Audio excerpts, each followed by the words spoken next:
Welcome to this session on baby incubation and neonatal intensive care. In this lesson, we'll explore one of the most vital technologies in modern medicine, the neonatal incubator. These devices are at the heart of neonatal intensive care units, or NICUs, where premature and ill newborns receive specialized medical support.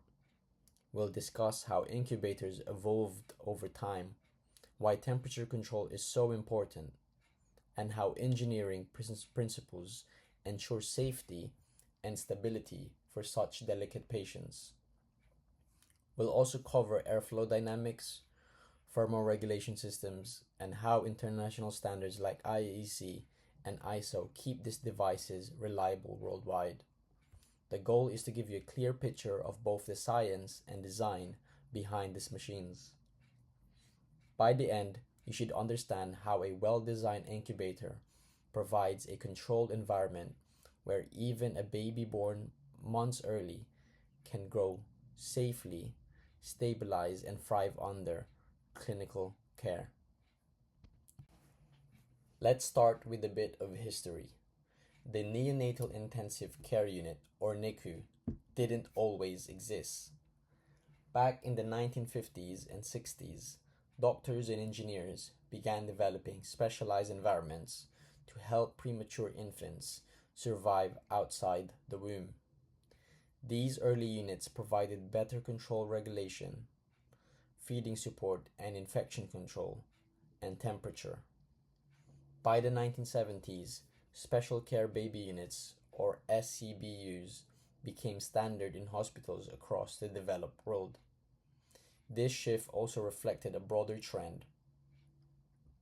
Childbirth is increasingly moved into hospitals, allowing access to technology like incubators and ventilators. By the 1980s, neonatal medicine became its own subspecialty. The combination of careful nursing, advanced monitoring, and new ventilator designs helped improve surgical survival dramatically.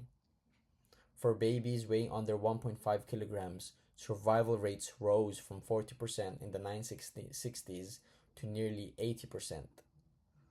That leap wasn't just medical, it was engineering and design working hand in hand to protect the most vulnerable humans alive.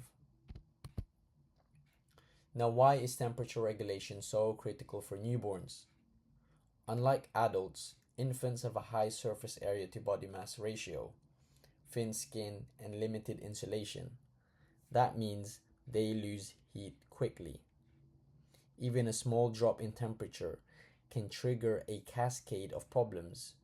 Oxygen use increases, glucose levels fall, and metabolism spikes just to stay warm. Premature babies especially struggle because their nervous system isn't just fully developed, so they can't shiver or sweat effectively. This makes them highly dependent on external systems to stay within a narrow thermal comfort range, known as the thermoneutral zone. Incubators are designed to precisely for that purpose, to surround the infant with warm, humid air that mimics the conditions of the womb while allowing full clinical access for doctors and nurses. Think of them as miniaturized climate control systems tuned to sustain life on a delicate scale.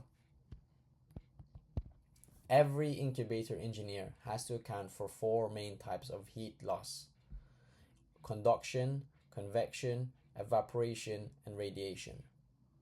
Conduction happens when heat moves from the baby's skin into surfaces it touches, like the mattress. That loss is small but constant. Convection, on the other hand, depends on air movement and temperature differences. Faster air movement increases cooling, which is why airflow control is vital. Evaporative heat loss is a big one, especially for preterm babies with thin, unkeratinized skin. When moisture evaporates from their skin, it takes heat with it. That's why humidity inside an incubator matters so much. Finally, radiation. Heat loss to cooler nearby surfaces plays a hidden role. Every wall and window around the baby affects its temperature. The incubator design uses materials and reflective coatings to minimize this. Together, these principles create a balanced thermal environment, which is basically engineering applied directly to biology. Modern incubators are far more than just heated boxes. Inside that transparent chamber is a full climate control system. You'll typically find an electric heater, a fan to circulate warm air evenly, a water reservoir for humidity, and optional oxygen inlets. The most important part is the servo-controlled loop.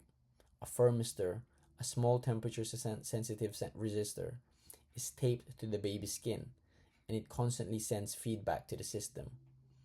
If the baby's temperature drops, the heater increases power automatically. If it rises too much, airflow or heat output is reduced. Access ports and side panels let clinicians handle the baby safely without major temperature fluctuations. Everything is designed to achieve stability, because in neonatal care, even a 1-degree change can be a matter of life or death. Let's dive deeper into control systems. Servo control is the heart of temperature regulation in neonatal incubators. Think of it like cruise control for body temperature. The system constantly compares the measured temperature against a target set point and adjusts the heater accordingly. In more advanced units, there's dual control. One sensor monitors air temperature, while another monitors the infant's skin. Together, they keep the incubator in a thermal steady state. If the baby's condition changes, for example due to sweating, illness, or open ports, the feedback loop compensates instantly. In cases requiring full access to the baby, radiant warmers are used instead. These work through infrared radiation rather than convection, keeping the baby warm while open to medical staff. It's a delicate balance between engineering control theory and human touch. Technology has completely reshaped outcomes for premature infants. The integration of life support systems, sensors, and digital control has made neonatal care safer and more precise. Modern incubators now include built-in monitoring for temperature, humidity, oxygen levels, and even weight. Connectivity features allow data to be shared in real time with hospital networks, helping clinicians make faster, better decisions. Since the 1980s, survival rates for preterm infants have continued to climb, while the risk of complications like hypothermia and dehydration has dropped. The biggest leap has been reliability. Microcontrollers have replaced mechanical thermostats, reducing overshoot and improving response time. The modern NICU today blends engineering precision with compassionate care, bridging two worlds that together save thousands of lives every year. Every medical device is built upon safety standards, and incubators are no exception. 3 key regulations shape their design. IEC 601-219, which defines safety requirements for baby incubators. IEC 601-220, which covers transport incubators, and ISO 10993-1, which ensures that all patient contact materials are biologically safe. These standards address not just temperature accuracy, but also airflow velocity, electrical isolation, alarm systems, and emergency backup power. They specify tests for rise time, overshoot, and response to disturbances, ensuring no thermal shock occurs to the infant.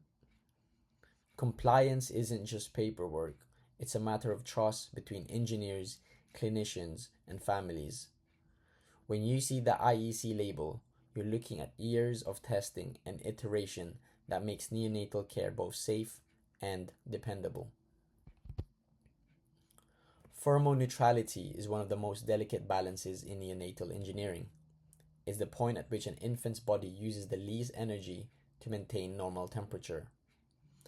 To achieve it, the incubators must deliver perfectly uniform conditions, temperature, airflow, and humidity across every corner of the chamber. Computational fluid dynamics, or CFD, has helped engineers visualize air circulation in incredible detail. These simulations reveal that small eddies or stagnant zones can cause uneven heating, leading to cold stress or apnea. Modern incubators use optimized ducting and fans to eliminate those dead zones, keeping airflow smooth and evenly distributed. It's a fascinating mix of physics, physiology, and design, all working quietly in the background to protect newborns. Finally, let's talk about materials and labeling. Two details that often go unnoticed but are absolutely critical. Everything inside the incubator that touches or even surrounds the baby, plastics, tubing, adhesives, must be biocompatible. This means the materials cannot release any harmful chemicals or cause skin irritation. ISO 10993 testing simulates real-life use conditions to confirm safety. Equally important is labeling. Clear instructions, warnings, and specifications help clinicians operate the equipment confidently and correctly. Labels outline things like acceptable operating temperatures, power settings, and cleaning procedures. When all these factors align, engineering precision, material safety, and transparent communication, the result is a device that clinicians can trust with human life. That's the ultimate goal of biomedical engineering, making complex systems simple, safe, and reliable for those who need them most.